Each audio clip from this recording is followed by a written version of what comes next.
He is back a second time on the podcast. Please welcome back Sywawish from Al Muqaddimah YouTube channel. Last time we spoke about the origin of Islam. This time we're going to talk about the Third Crusade and the infamous Saladdin and his life and achievements. And what do you think it is about Saladdin? But before we go into him, I want to talk about your channel. Tell us what it is you do there and what kind of Islamic history you cover on Al Muqaddimah. Well, thank you very much for having me. It's nice to be back. On Al Muqaddimah, I just cover Islamic history, basically everything I can think of. Not theology, but just history. I like to say that I make videos about the history of people who thought of themselves as Muslims. So that's the type of history that I'm covering. Recently, I completed my series on the Mughal Sultanate of India, and currently I've sort of returned to the Abbasids and also making an assortment of videos about different topics from the Islamic world. Mm. If I may add that both of us do have a little bit of cold right now, so do forgive us and be patient with us in this episode. But I think it's going to be a great episode nonetheless. So let's start about Saladin or Salahuddin. What kind of family did he come from? Because he did end up his father, if I remember right correctly, he was a general as well, right? Yeah, Salahuddin's father, Ayub, um, he was a general. He was a governor of the city of Tikrit, which, by the way, later became famous as the birthplace of Saddam Hussein. Um, and then and at the time he built some relations with Zengi, with Imaduddin Zengi, and that led to him being installed around on as governor of some various cities in Lebanon, in around Damascus. But he primarily settled in Damascus, where Salahuddin grew up as a young boy. And by the time that Salahuddin grew up, Imaduddin Zengi had died. At the time, the Middle East, the core of the Middle East, which we call the Greater Syria, was under the command of various smaller dynasties, out of which we had one Muslim one that stood out, the Zengid dynasty, headed by Imaduddin Zengi. And on the other side, we had the Crusaders, who were ruling what we today call Israel and Palestine, plus some parts of Lebanon, all the way up to Aleppo, not Aleppo, Antioch. So you had the coast of the Mediterranean was being controlled by the Christian Franks, and Zengi at the time. By this point, the Christians had been there for something like 50 years. So the Muslims had sort of become used to them, and rather than trying to fight them, rather than trying to drive them into the sea, Muslims had just thought they started thinking about ways that they could benefit from the situation, how they could ally with the Christians against each other. So that's the world that Salahuddin was born in, and he was raised in Damascus. He was a Kurd, ethnically, he was a Kurd. So yeah. Mm. And this was the end. The Fatimid Caliphate were failing as well, right? But they still had somewhat power in the region. Yeah, they had been failing for, I would say, by the time Salahuddin entered Cairo in 1169, they had been failing for 69 years, you can say. Nice. Pretty much, pretty much since the first crusade, they had been failing. And at this point, by this time, the Fatimid caliphs were controlled by different puppets, who served as viziers, and it said that the only way to get the job of the vizier was to kill the previous vizier. Mm. So out of their last 17, I I think 17 viziers, 15 were killed. Mm. And then these last 17 include Salahuddin as well, because he served as the vizier early on. But yeah, 15 out of their last 17 viziers were killed. So you can imagine how unstable this state had become by this point. Mm. And its rivalry was not primarily with the Christian Franks who had taken the Holy Land from them, but rather still they were focused on the Shia Sunni aspect of the whole situation. And they felt, and they had lost, I believe, at this time they lost Sicily to the Normans as well, so they were pretty much powerless in that region too, right? Yeah, they still you can yeah as a state they still controlled Egypt. Mm. But that was not the caliph. That was pretty much his vizier. They actually still had the skeleton of what could have been a good empire, what could have been a stable entity, but they just weren't able to execute it because even at the time, like I'm getting ahead of myself here, but even when Salahuddin entered and he tried to take over, he had considerable resistance from loyalist forces because people were still loyal to the Shia Fatimid dynasty, and so they were in terms of administration, I think that's where they failed. But in terms of military, they were okay. In terms of religious legitimacy, they were okay. But in terms of administration, is where they failed. Right. And So sorry, go yeah. ahead. No, you. I'm sorry. I thought it. My bad. We were going. You just finished what you were talking about. And then they developed a rivalry with the Zengids, which is its own thing. We can talk about that in a minute when Salahuddin gets a little bit older. That, of course, I want to add this that there is this famous story. It's ludicrous, of course, but that Eleanor of Aquitaine was in, I believe, in the Second Crusade. She was in bit briefly in North Africa as well, and it's this ludicrous rumor that she slept with a Saladdin, but it's of course not true because it would have been 11 at the time. Yeah, yeah, of course. I've never heard that rumor, but it's just there's no way that that could have happened Right. And so because Eleanor, yeah, Eleanor was a figure of the Second Crusade, and yeah, by the time that Salahuddin became powerful, she must have been in her 60s. mm, So there's really no way of doing that. And at the time, um, yeah. So I have no idea. I really don't think that that rumor could have been true. And yeah, it definitely wasn't true. yeah.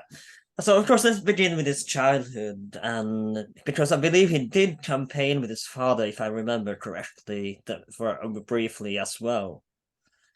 He primarily campaigned with his uncle. He Oh, grew that's up right. in he became a ward of his uncle. His uncle served as his mentor, and his uncle Shirko Asaduddin Shirko, which by the way means the lion of the religion, the lion of the faith, the lion of the mountain. So that That's was a his badass name, if anything. that was his full name. But he was kind of a hothead. He was a very good general, but he was also a hothead. He was very quick to temper. He had a big ego. Actually, the reason that the Ayyubid family, Salahuddin's father, escaped from Mesopotamia was because, according to legend, Shirko had killed someone there, and then the family just had to escape overnight, pretty much. And it seems that that is the night that Salahuddin was born, the night that they escaped. So he was born in Mesopotamia, but then they even all at the very same time they just immediately left Iraq. And Asluddin Shirko found his way to the Zengid military, and he became very popular among their ranks. He was hothead, but for the Atabeg, which was the title that the Zengids used, he was worth the trouble. So Salahuddin early on was. We can imagine that he was with his uncle on some campaigns, but the first campaign that we know of was, I believe, in 1163 or 1164. I'm not sure. But that was the first Zengid invasion of Egypt. What had happened was that the um, the vizier of the Fatimid Caliphate, Shawar ibn Mujir, he had some rivals in the capital, and he was about to be ousted or killed. So he went to the Zengids and asked them for help. He said, "If you help me, I will pay you. Help me retain my power." So the Zengids, they were afraid that if we don't help him, he will go to the Crusaders, and then the Crusaders will enter Egypt. And if the Crusaders take Egypt, then that is just then they will have a self-sustaining empire, and they will be much more difficult to uproot and drive to Europe. So at the time, the king of Jerusalem was Amalric. I believe he was the father of Baldwin the Fourth. I'm not sure. Let me just do a quick search. Yeah, he was the father of Baldwin the Fourth, the Leper King. So to help Shawar, Zengi, by this point, Imaduddin Zengi had died, and his son Nuruddin Zengi was in power. Nuruddin sent an army under the command of Shirkuh into Egypt. Um, and so they entered Egypt, they took Cairo, they installed Shawar. But just before they did that, he was afraid that by doing this, he had given too much power to the Zengids, and then now he could become a puppet of the Zengids. So he invited the Christians. In a very surprising twist, he invited the Christians to help him, and so Amalric invaded, and these two armies, they Mm. began, chasing each other, and there were small skirmishes, not a very big battle, but everybody was tired, so they just decided to go home in 1164. And from 1164 to 1169, there were various campaigns, various invasions. I think two by the Zengids and three by the Christians. But eventually, yeah, in these campaigns, Salahuddin was with his uncle. But in one of these campaigns, I believe it was the first one actually, Salahuddin was left to defend Alexandria. He How was old would you have defending. been at this time? How old would he have been?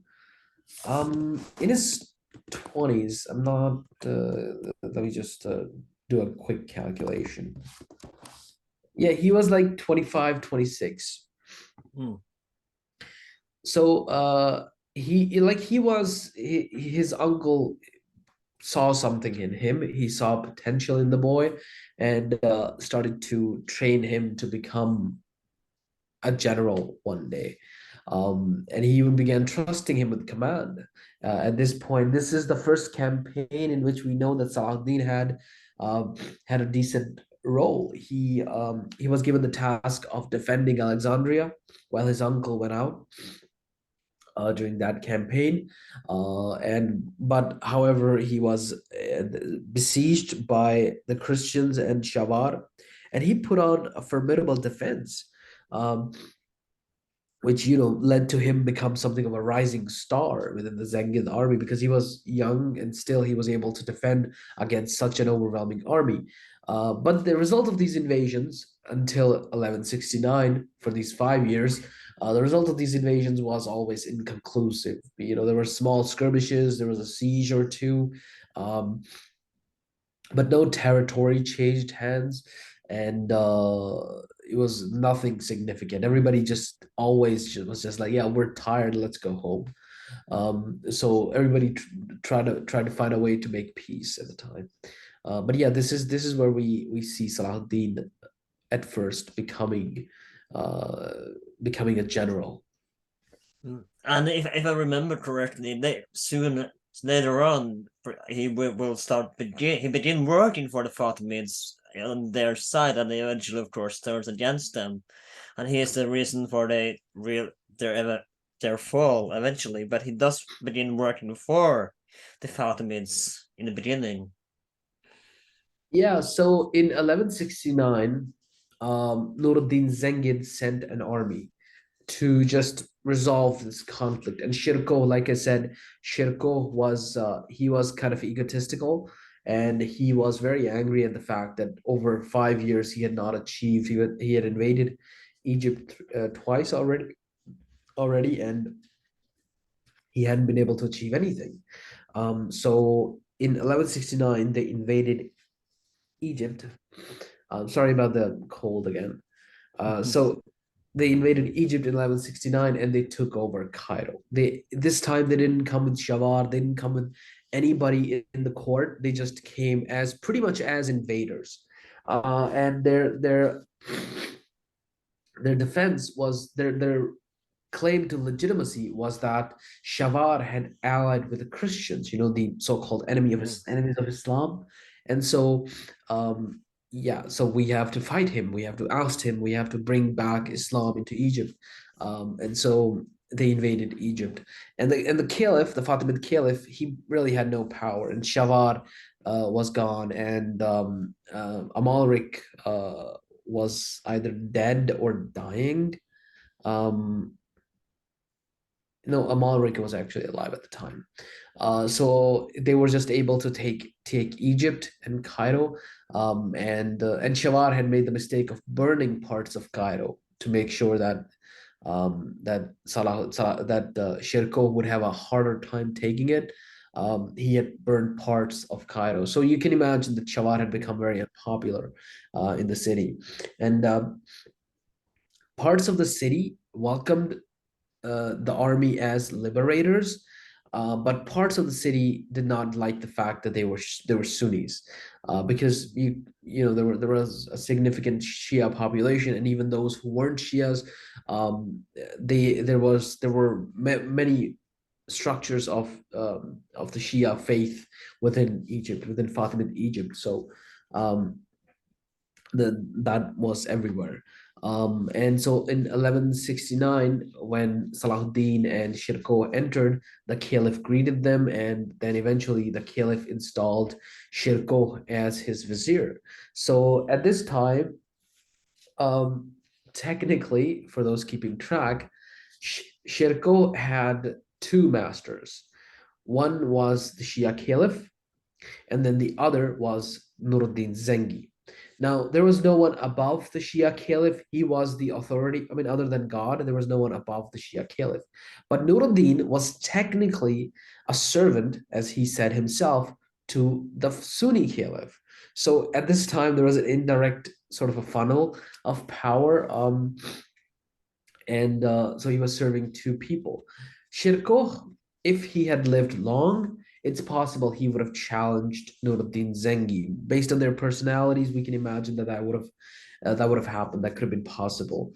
But Shirkoh didn't live for long. He died within the same year, within a few months. He apparently suffered some sort of seizure while taking a bath.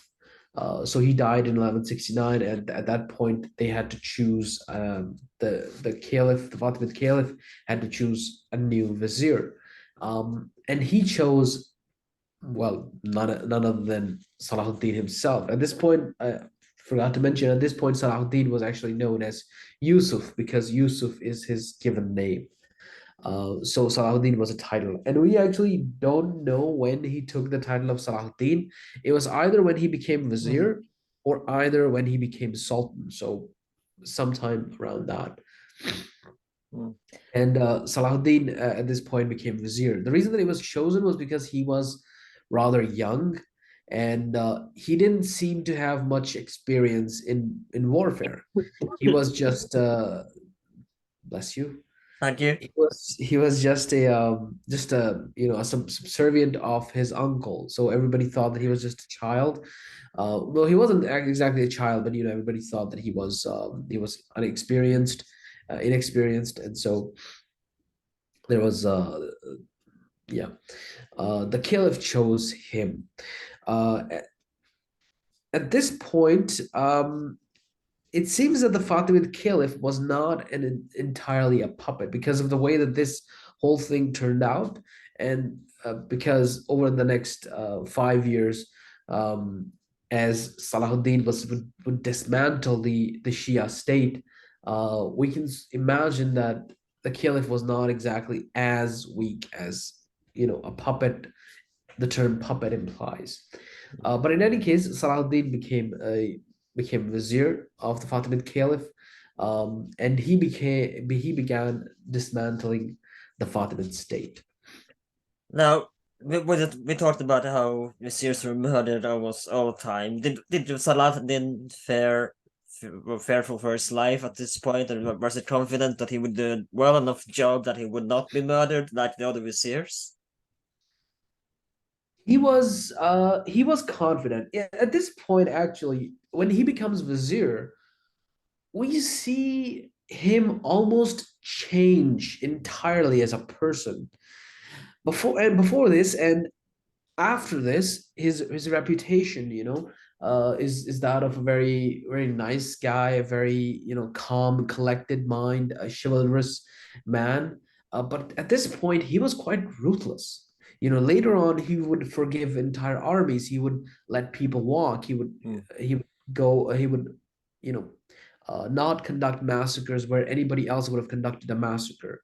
So he was mm, generally not a huge bad guy later on, but here he seems to be that way. Maybe because he had seen what had happened to previous viziers. So he was careful. He was ruthless.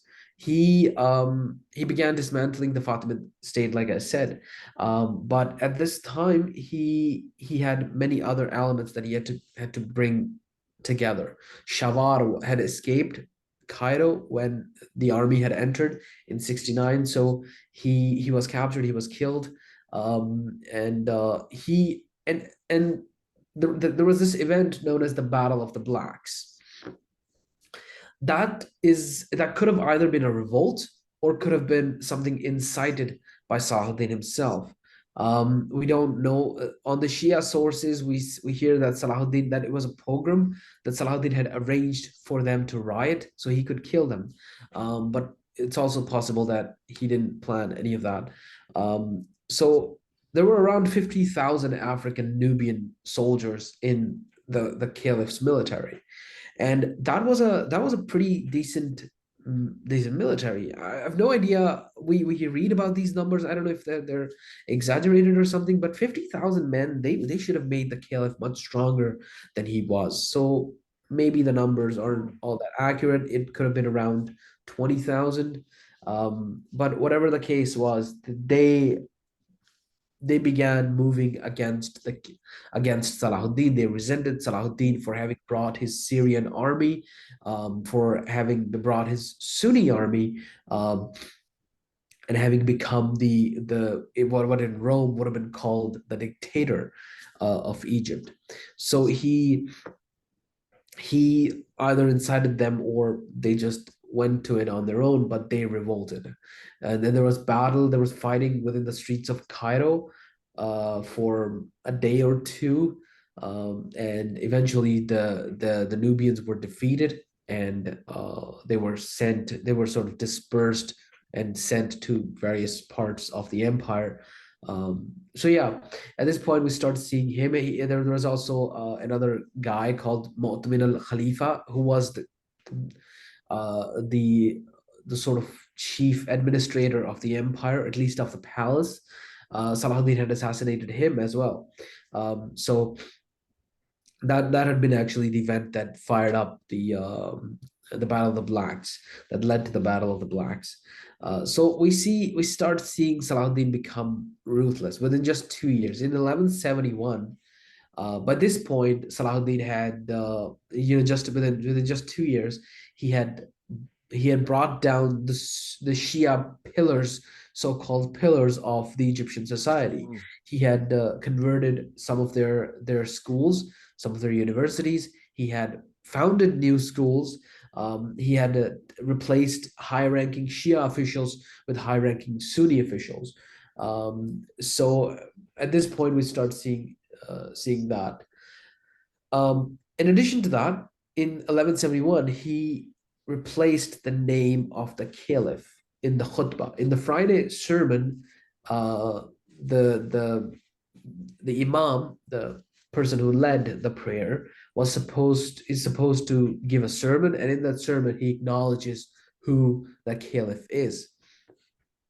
Salahuddin had the name of Al-Adid, the last Fatimid Caliph, replaced with the name of the Sunni Caliph, and thereby cementing the fact that Sunni rule was now upon Egypt, that the era of the Shia Caliphate was gone. At this point, actually, Aladdin became sick and he died within a few days. There's no indication that there was foul play. It was probably natural. He had been ill for a while. And Saladdin is reported to have said to his right-hand man that if he knew that the caliph was going to die, he wouldn't have crushed him like that by having his name replaced. And then the guy is supposed to have said to Salahuddin that if the caliph knew you would not replace his name, he wouldn't have died. So Salahuddin was feeling maybe guilty over the fact that he had done this. But yeah, in 1171, he led the prayer of the funeral prayer of the caliph. He also didn't treat the Fatimid heirs badly. There were many Fatimid princes and princesses still around. He didn't execute them as anybody else would have done, but he separated them so that there wouldn't be much power with the Fatimids. And so Fatimids, we just stop hearing about them all of a sudden. We don't know what happened to those princes and princesses. And from 1171 to 1174, he was pretty much the Julius Caesar of Rome, of Egypt. He was sole alone. He was in control alone, and he was building more and more power all that time. I wanted to go back a bit, and when you said that he replaced the Shia with Sunni. So what was the Shia's reaction to being replaced with a Sunni Imam and Sunni prayers? Can we take a break? Yeah, sure. Just 5 seconds. There you go. So as you would expect, the Shias didn't like the fact that they were being replaced by the Sunnis. And for the population of Cairo, we don't exactly know if the majority was Shia or Sunni. They had been living under the Shia Caliph for 200 years. And this was something of a golden age for the Shias. So probably around 50% or so of the population was Shia. But they hadn't exactly been happy under the Fatimids. The people who were alive at this time, they had never been happy under the Fatimids, because for the past 70 years, the Fatimid Caliphate had been in decline. So even if there was a reaction, which it seems that there would have been, but for example, when Salahuddin replaced the name of the caliph, he had marched a couple of days earlier in the streets of Cairo with his army. So, in that way, to remind his enemies that I have a military, I'm very powerful. So if there was any revolt, any potential rebellion brewing, by doing so, he had just, that all of that disintegrated. So we didn't have a mass revolt other than the Battle of the Blacks. And Saladdin was always careful enough to buy the right people, to intimidate the right people, and to make sure that his people, his enemies, remember that he's powerful. So like I mentioned, that he had become ruthless at this point. He was not the person that he was before or after the whole ordeal.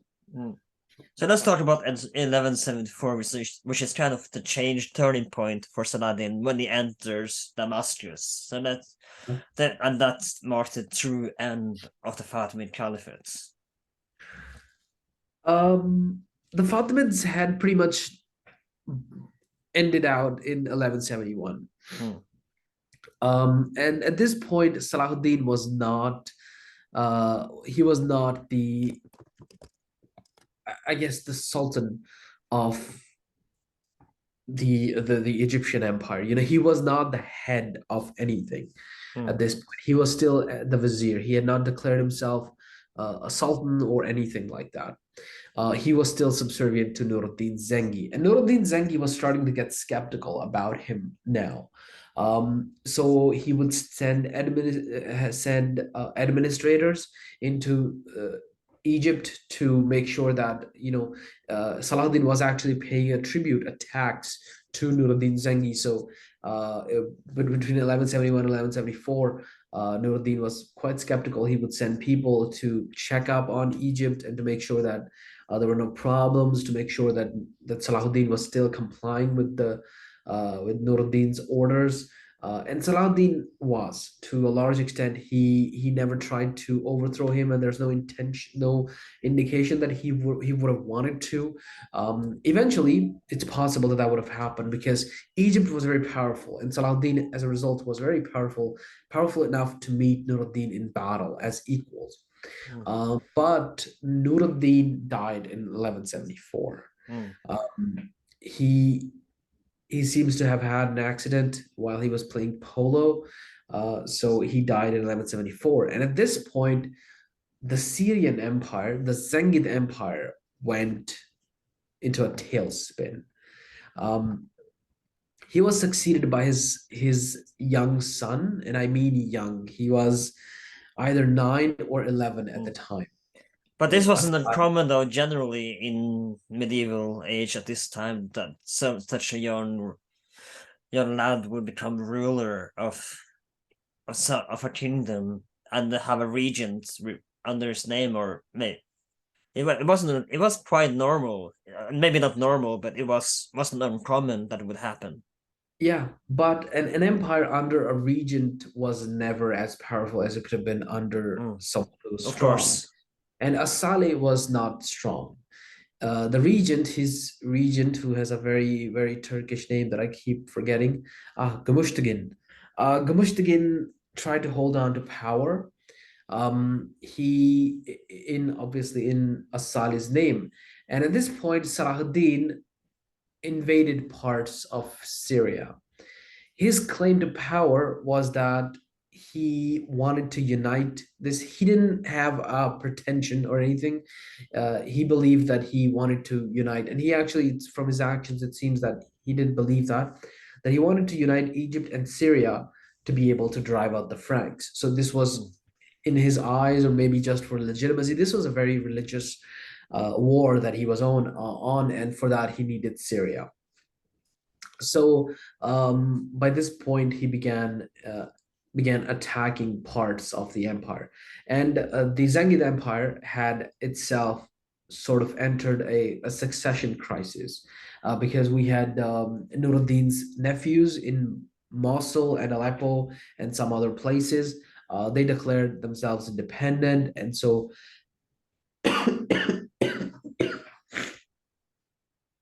Bless sorry, sorry. you. Yeah, thank you. I feel like I'm getting worse. Don't we all? uh, so so in 1174, basically the main invasion, began. Salahuddin entered. He took parts of Syria. He took parts of Lebanon, and started to really chip in at the Zengid Empire. And it was in the same year that he entered Damascus. He made a deal with As-Saleh. He pushed him into Aleppo, and he himself took Damascus. And this is also where we see his sort of claim to power. The first thing he did when he entered Damascus was go to the house that he grew up in, his father's house. So this was sort of his main idea, that I'm taking this empire, it belongs to me, because I'm not a legitimate successor to Nuruddin, but Nuruddin was a warrior for Islam, quote unquote, and I am one too, and so I am his spiritual successor. So that's the reason that he took over Syria, and it would take him a bit of time before he actually took all of Syria, but by 1174 he was powerful enough that he declared himself Sultan of Egypt, and it was probably at this time that he began calling himself Salahuddin, which means reform of the faith. So it's a bit of a weird name if you think about it. Mm. But he would get, of course, powerful enemies as well after this, which is one of the most infamous group of them all, which is the Assassins, which was like the real life Assassin's real era Assassin's Creed, if you will. And so let's talk about the Assassins briefly before we move on to their assassination attempt of Saladin. Because I feel like we have to talk a little bit about background information on them before we move on to Saladin's the assassination attempt on him. Uh, so around the time of the First Crusade, the assassins were founded by Hassan Sabah, who it was a group of Ismaili Shia. What's the proper word? Let's call them warriors, for the lack of a better word. I don't want to make a value judgment, so let's call them warriors. It was a group of Nazari Ismaili Shias, Shia warriors who were under the command of Hassani Sabah, and they would carry out all kinds of assassinations in broad daylight. It was, you can say that it was something of a terrorist group because they were very much causing terror and panic throughout the Middle East. And by the time of Saladdin's time, they had divided into two branches. There was the Alamut branch there was the Persian branch in Alamut, and there was the Syrian branch in Masyaf. The Syrian branch was famously run by, at this point, Rashiduddin Sanan, known as the Old Man of the Mountain, who was the inspiration behind Al Muallim in the first Assassin's Creed. So yeah, at this point he was ruling. He was the leader of the assassins. In 1174, when Salahuddin laid siege to Aleppo to fight Gamushtagin, the regent of the Zengid Empire, Gamushtagin I believe it's sieged. the 1175, that's 1174 that he laid siege to Aleppo, actually. It's 1175 that he I laid think siege. I think so, according to my notes. There's Saladin defeat an army from Aleppo to at Hama. Is that correct? Is that the one you're referring to? Yeah, Yeah, yeah. Okay, so that might have been yeah. uh, confused So the dates. 1175, I think. Yeah, okay, 1175. So okay, so that's when the when he attacked Aleppo, Gamushtagin put out a hit on Salahuddin. He hired the assassins to kill him, and the assassins made two attempts at Salahuddin. One of which he was injured. He well, I'm not sure if he was injured, but the assassin was able uh, to hit him, to at least scratch his armor, to throw him to the ground before the assassin was killed. So the assassins came very close to killing Salahuddin, and Salahuddin was paranoid. He started sleeping in a tower because of that. And so when he got done with Aleppo, he didn't take Aleppo, but when he got done with it, he decided to face the assassins. So he attacked the Masyaf castle, but at the time, with the help of Salahuddin's uncle, some sort of a deal was struck between the assassins and Salahuddin, where the assassins promised to leave him alone um, if he just let them be. And Salahuddin said, okay, yeah, no hits on me, and so that's fine. I think this was 1176 actually. Now that I'm thinking about it, the Aleppo campaign was in 1175. Yes. Right.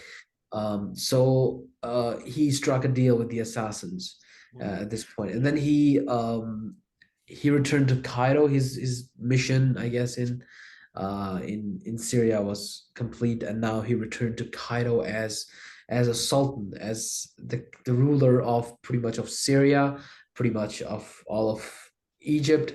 So he was a very powerful figure, Mm. and he was now sort of in the the state to challenge the Christians. Right. And let's talk about when they begin to challenge the Christians, because this, I believe, the Third Crusade is about to begin very soon. Yeah, that's in 1189.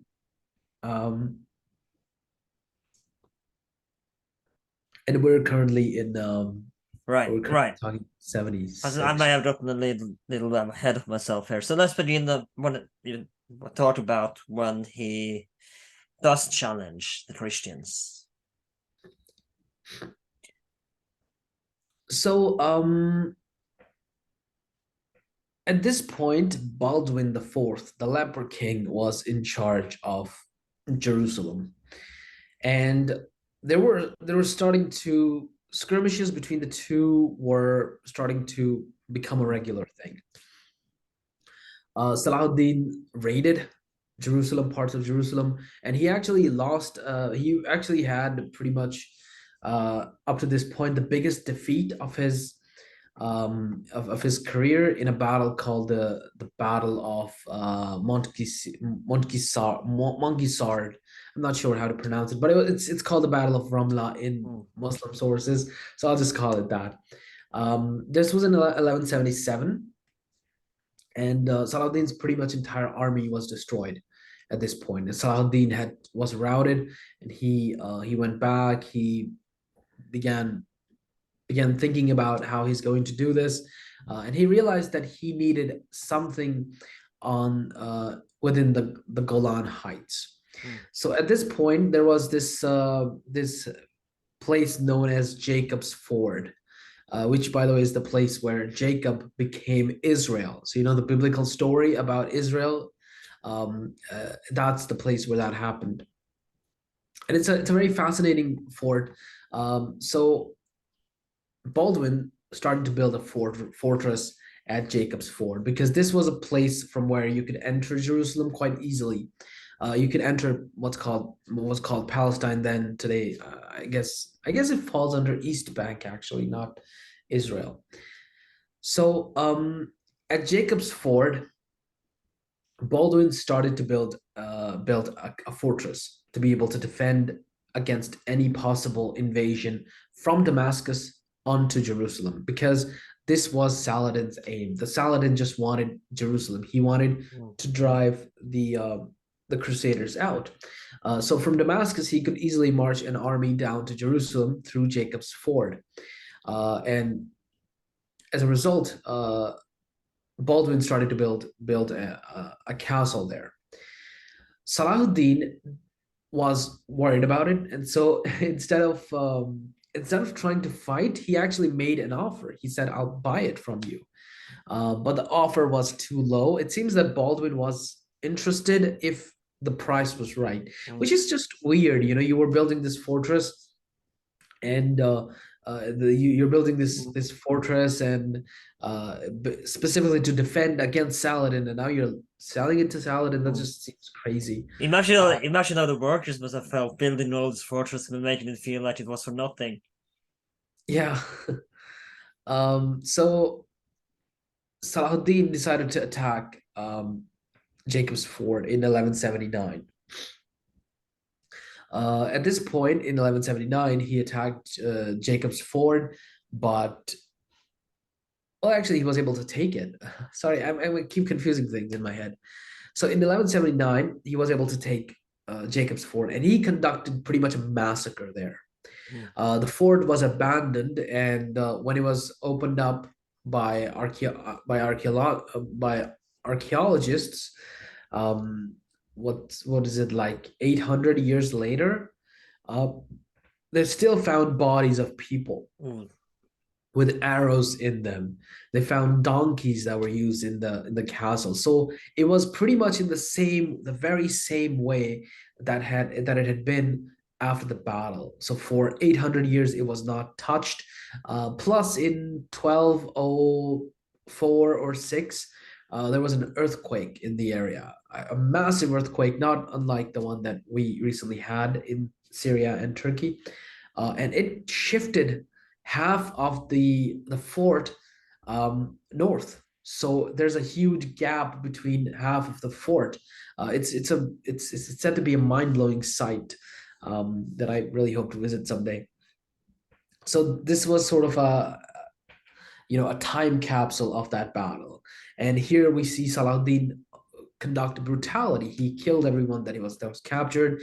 He for the siege as well. He had during the siege he had tried to try to set fire underneath the walls to get him to cave in. So these things because he was afraid of an attack by Baldwin. He was afraid that Baldwin might come to relieve the castle. So this was quite a bit brutal like that. So there were various small skirmishes between Baldwin and Saladin at this point.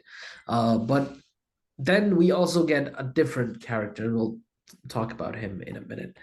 But yeah, this was basically what was going on between Salahuddin and Baldwin, and they sort of entered an uneasy alliance.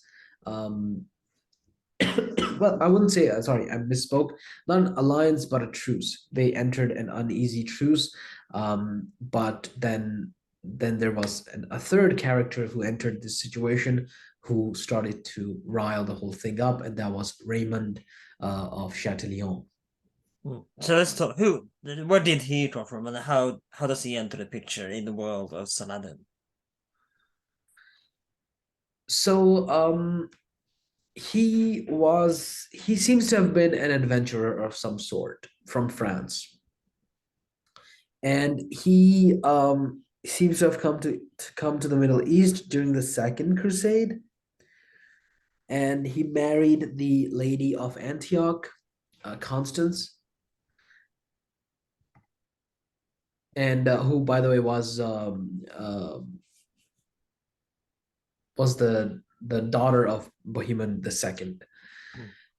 So Reynald was, but during a raid, he was captured by Nuruddin Zengi. And he was in prison for more than 10 years. But then when Salahuddin attacked Aleppo, Gamushtagin, he asked the Christians for help. And in that alliance, this alliance, he let go many prisoners from Nuruddin Zengi that Nuruddin Zengi had captured. He let go many prisoners from that, and one of those was Reynald de Chatillon. And so in this way, I was thinking about the irony of the situation that Salahuddin was trying to take Aleppo, and that led to the events that led to Reynald becoming free. So there was a lot of drama that was playing out in the Middle East at the time, in Syria at the time. But Reynald seems to have hated Muslims, and it's sort of understandable. He was in prison for so many years, and it's possible he was tortured or whatever happened. A lot of things probably happened. So he began attacking Muslim, pilgrim caravans, and not only that, he actually attacked Mecca and Medina. He built small ships around on the Sinai Peninsula, and he sailed all the way down to what is today the city of Jeddah. And he entered Arabia, and he came very close to raiding Mecca and Medina, and these were two cities that were so holy for Muslims, but they were pretty much left undefended. And it led to all kinds of legends within the Islamic world, all kinds of stories why he did that, but he did do that. Although unfortunately unfortunately for him, fortunately for the Muslims, that wasn't successful. Salahuddin found out, and an army was dispatched, and the people were caught. So are you okay? Yeah, no, worse, yeah. Okay. So yeah, that was Reynald de Chatillon, and he was always the voice of so sort of the extreme voice in the Jerusalem court. Yeah. And then actually, yeah, we can continue. Yeah, I have. We can't go through every detail. Unfortunately, we have to move on as well. This is not an audiobook. This is a podcast, of course. But let's talk about the siege of Jerusalem, and that's kind of a key point I would say, in Saladin's life, because if I remember correctly, he does take through Jerusalem without bloodshed, unlike whereas the First Crusade, for example, they took Jerusalem and they massacred basically even Christians at this point when they entered the crusade. But how long had the Christian had Jerusalem for this time at a point when Saladin comes and they siege to Jerusalem? It was something like 89 years. So what happened was that Baldwin the Fourth, Baldwin the Leper, with whom Salahuddin had a truce, he died. He died around in 1185, I think. Yeah, 1185, yes. And he was replaced by his nephew, Baldwin the Fifth.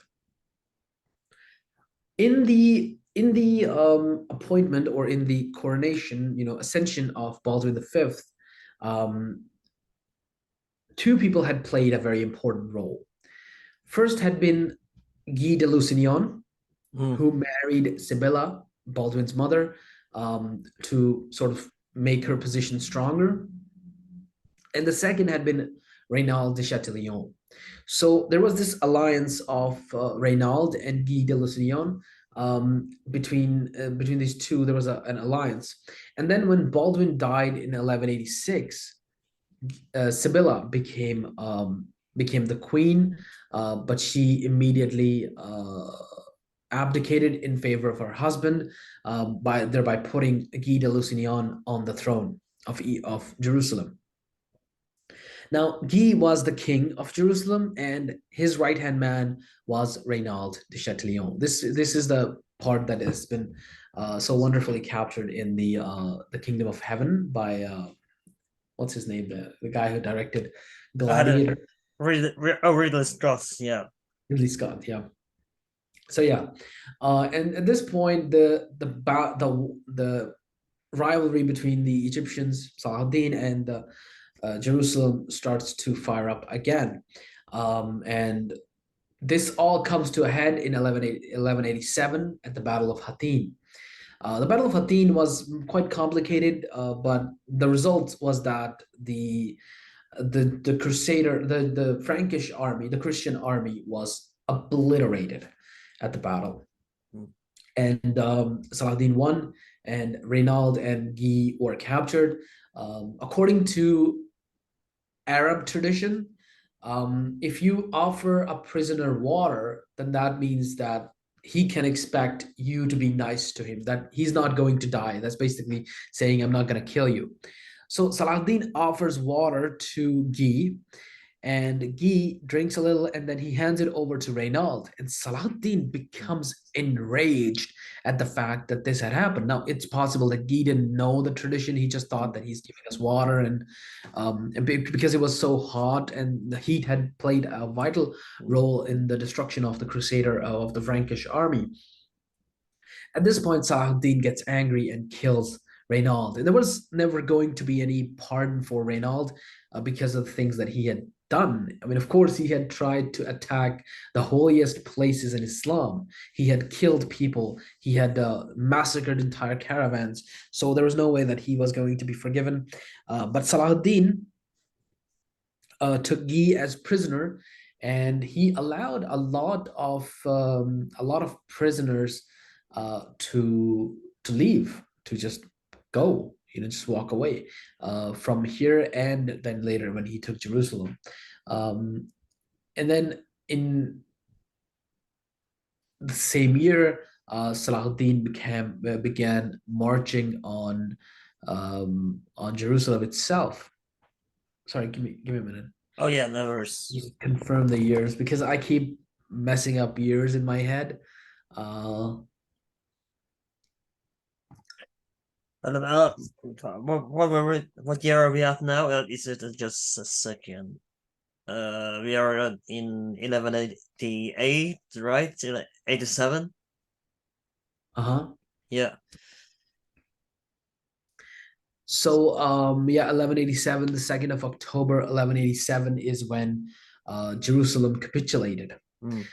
against Saladdin. It was being defended by Balian of Ibelin, and there's a story about him that he had entered the city to take his wife. His wife was in the city, and he said, "I just want to enter to get my wife out." And Saladdin, being the nice guy that he was, he said, "Okay, that's fine. You can do that."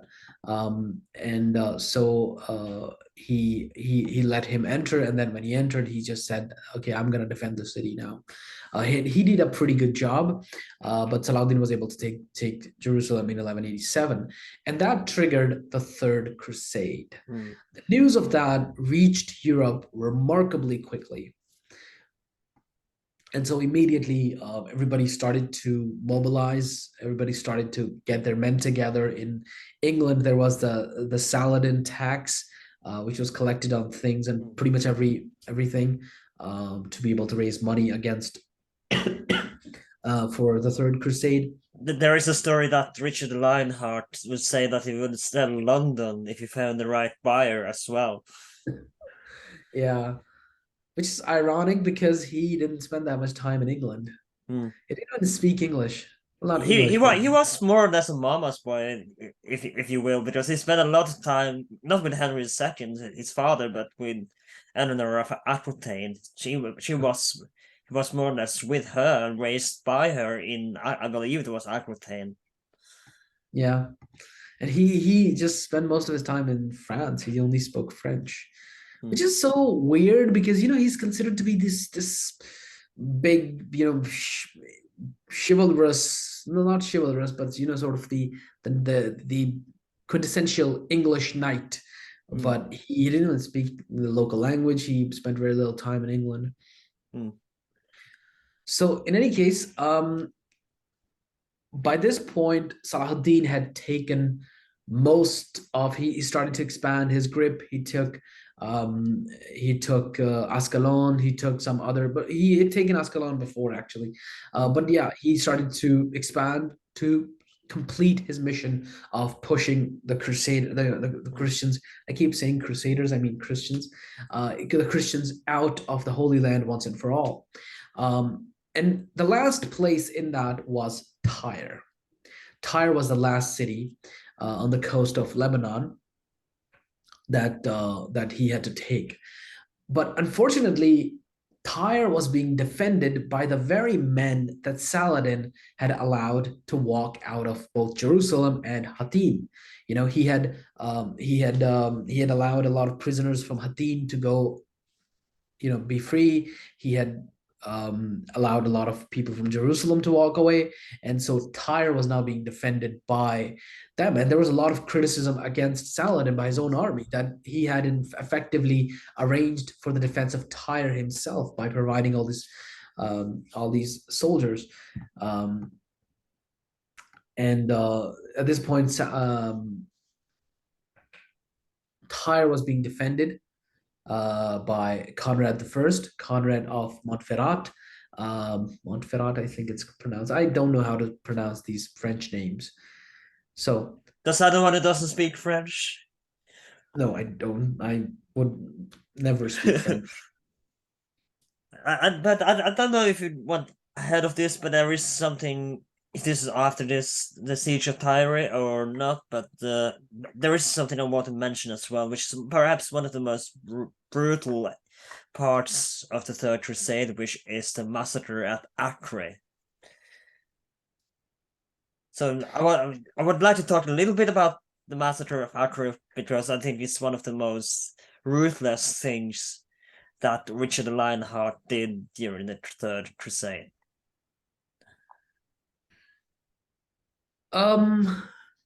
Yeah, in 1191, I think. Yeah, Yeah, in 1191, 1191, yeah. 91 was when Jerusalem, when Acre fell. And at this point, the Christians, the Crusaders, they had a huge number of prisoners from the Ayyubid army. Salahuddin had just lost a vital battle to them, and so there was this demand. There was a series of demands uh, by Richard Lionheart against Saladin. Um, one of which was the True Cross, that we want the True Cross, which Saladin had taken had Saladin had taken during Hattin. Uh, Along with There that, there is was something. There is something I would like to add to that to cross. If I may interrupt you for a second, we talked about this. I believe it was in our episode about Jesus Christ, where we said that if we had put every true cross, because quite a lot of the true cross were given to Crusader kings on the return to Europe. Among them, fun fact: Sigurd Jorsalfare of Norway got part of the true cross, and in recent years they did a DNA test on this, and spoiler alert, it was not the true cross. But if they took, it would be miles high in the sky if every single one had dropped one piece of the true cross, pieced them together. It is said that the true cross would be sky high if everyone had got a bit of the cross, pieced them together. So of course, it was just legend. They did. I don't know if they actually believed it was a true cross back then, but that's what they said, that if everyone, it would be huge, more or less. Yeah, the True Cross is actually very interesting because it was captured by Jerusalem by Saladin, and I'm not even sure if that was even like just Christians just had that appear out of thin air or something. But then it was Saladin captured it, and then the Christians couldn't take it. So it was either Saladin or his son who sent it to Baghdad to the Caliph. And then during the, I believe, Fifth Crusade, the Christians asked for the True Cross as a part of the negotiations, and the Muslims agreed. But then they asked the Caliph to bring it in 1207, I think. They asked for the True Cross back, and the Caliph said, I have no idea where it is. So it just disappeared out of Baghdad. So we have no idea where it is. And there could be an Indiana Jones movie or something about that. I think that would be very interesting. Mhm.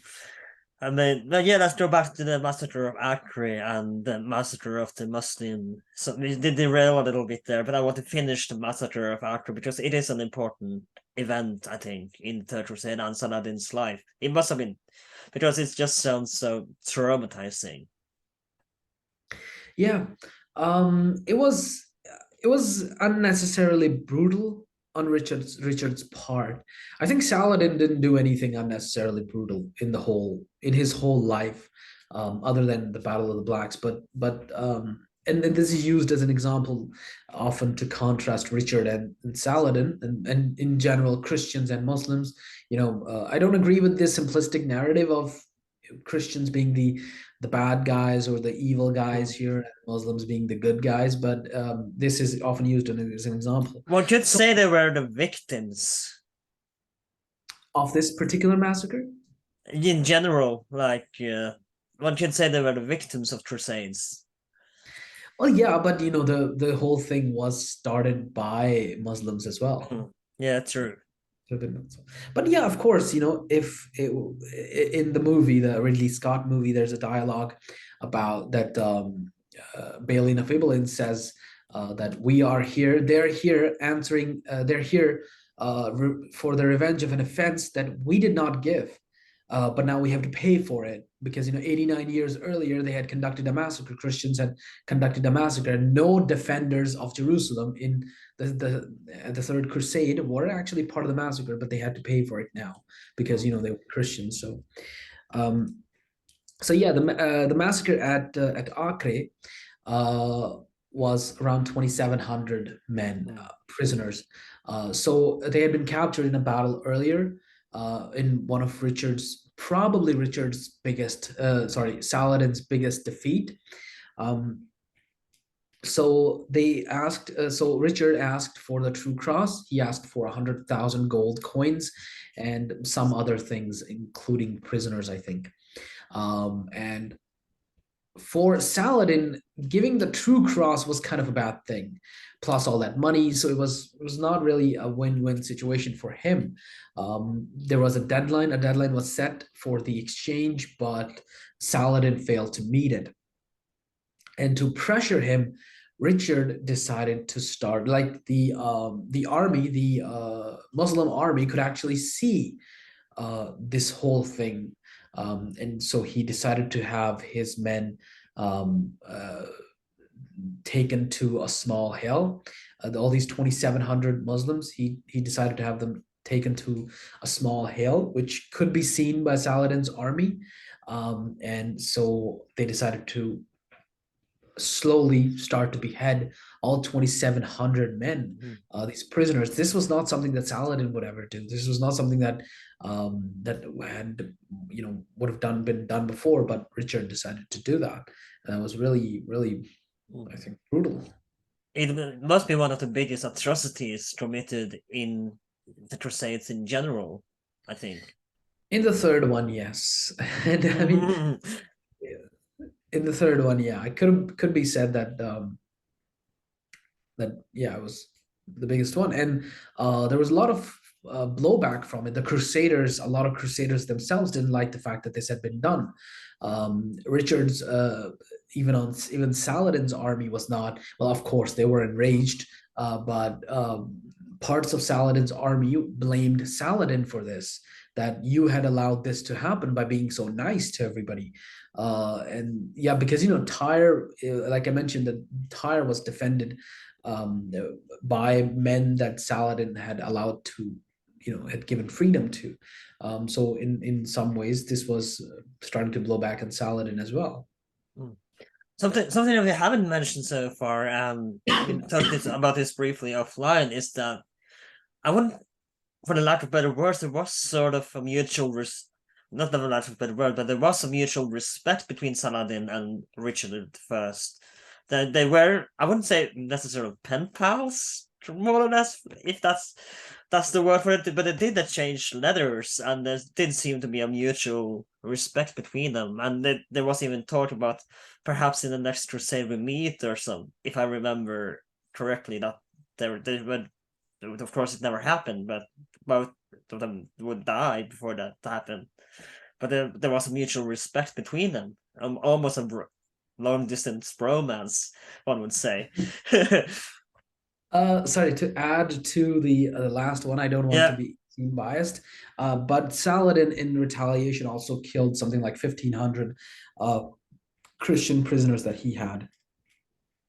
So yeah, Saladin wasn't exactly as nice either, but yeah, these things. So yeah, about the bromance, I think it's blown out of proportion oftentimes, because they had mutual respect. They did have respect for each other, because as awful of a person, husband, and king as Richard was, Mm. he was a great soldier. And Saladdin was a great soldier. So they had a respect for each other. They respected the fact that the other one was not only a good soldier, but also he was chivalrous and all these. And Christians in general respected Saladin because of his famous acts of nice things. So yeah, there was some stuff that Richard wanted to meet Salahuddin, but Salahuddin said that kings only meet each other when the negotiations are done. So I'm not going to meet you for the negotiations, but once they're done, I will meet you. And so he sent his brother Al Adil to go to Richard and negotiate. And the Christians actually became quite they became quite taken with Al Adil, and there was even a proposal of a marriage between Richard's sister and Al Adil, which if it had happened, it wouldn't have been that unusual, but it would have Mm. been quite a big thing. So yeah, there was even a ceasefire when Richard's sister was getting married, and according to some stories, Saladin actually was invited and he went there. But those stories I've read in Islamic sources, so I'm not really sure if they're true. But yeah. there was a lot of respect between the two. I wouldn't say that they were pen pals or anything. They wrote to each other and they respected each other. They had mutual admiration for each other. But yeah, when it came to these things, there were no friends or anything. Hmm. So, of course, one of the last major events is that, of course, Aladdin takes Jafar, and then Richard Lionheart take it back even afterwards, and that's kind of the end of Saladdin's of the Third Crusade, and I would say Saladdin's career more or less. You should say that because Saladin died soon after. So, wait, sorry. You're talking about the siege of Acre, right? Yeah, actually, it's the siege. It says here the siege of Jafar. I don't know if you said that's right, but yeah, Kaffa. Tarkov. The Okay, yeah, siege of Kaffa, yes. So, siege of Kaffa was pretty much it ended the Third Crusade. yeah. So give me a minute, just No worries. Sorry for the outer silence a little bit, but yeah, we're gonna try to find. We can't just go briefly through this and just skip to its death eventually. yeah, and yeah. For Saladin, we have remarkable accounts from some of the people at his court. So we know a lot of times we know what he was even thinking. Hmm. Let's talk about the end of Saladin's life, because it does establish, though it doesn't last long, the Ayyubids. I think they were right. The Ayyubid dynasty, though it wouldn't last very long. But he doesn't die a rich man. He does die broke essentially, and Yeah. he does most of the money he earned he spends on the crusade, and spends them. He doesn't have much left, or nothing left. He's a broke man when he dies. Yeah. So in 1191, Saladdin had the biggest defeat of his career. Um, it's called the Battle of Arsuf. And actually, like after he took Jerusalem, Salahuddin's career had began to decline. So if someone asks when the Ayyubid Empire in itself hits peak, even though it remains technically till 1260, so 70 years after that, it hit its peak when it took Jerusalem. After that, Salahuddin was not able to do much. He was not able to have any major victories, and his successors and so on and so forth. Not much. Not much happened in that regard. So Yeah, by in 1192, in 1191, we have the siege of we had the Battle of Arsuf, we had the massacre at massacre of Acre, but by 1192, Richard had become tired of this campaign, and he was afraid of his position back home because his brother John was eyeing the throne. So that was also for Richard. That was also part of the problem. Uh, that was hmm. And so he does end up being captured by the French, of course, on his way, or is it the Swiss? I think. the Holy Roman Emperors. Yeah, yeah. Yeah, it was him. Yeah, he had actually during the crusade, he had been a kind of a jerk to the Holy Roman Emperor. I think at the time he was not a Holy Roman Emperor, but they took a fort together, and Richard had thrown away his flag in a very disrespectful manner. Hmm. So that came to bite him in the ass later on.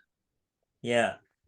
So of course, like you said, Saladin does die a poor man, and he of course died. How long did he live, Saladin, when he passed away eventually in 1191?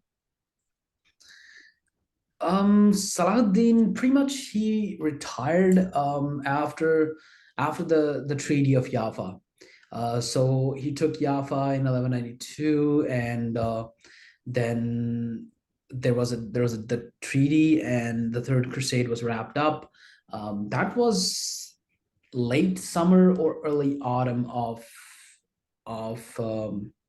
actually, let me just confirm the date.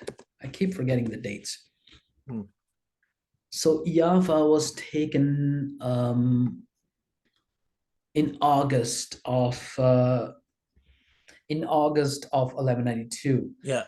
And so Saladin died in March. Actually, recently I made a post about him on my social media on the 4th of March.